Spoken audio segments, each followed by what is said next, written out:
लोक में गूंजे जयकारा हो माथे श्री तोर भुवन माँ।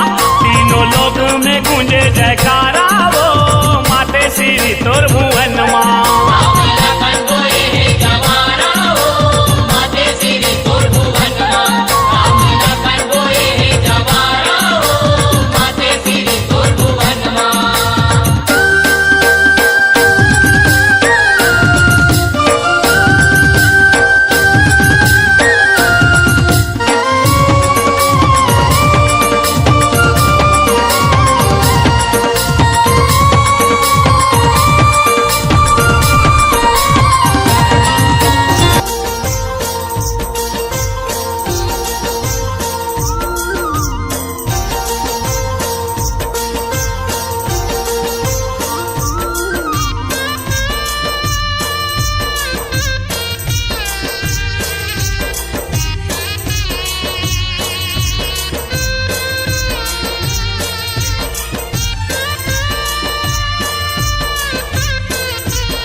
गंगा विसर्जन होए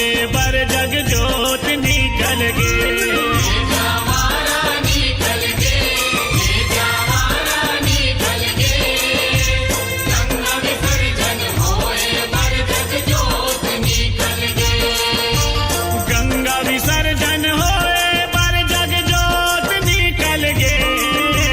गंगा विसर्जन होए बर जग जोत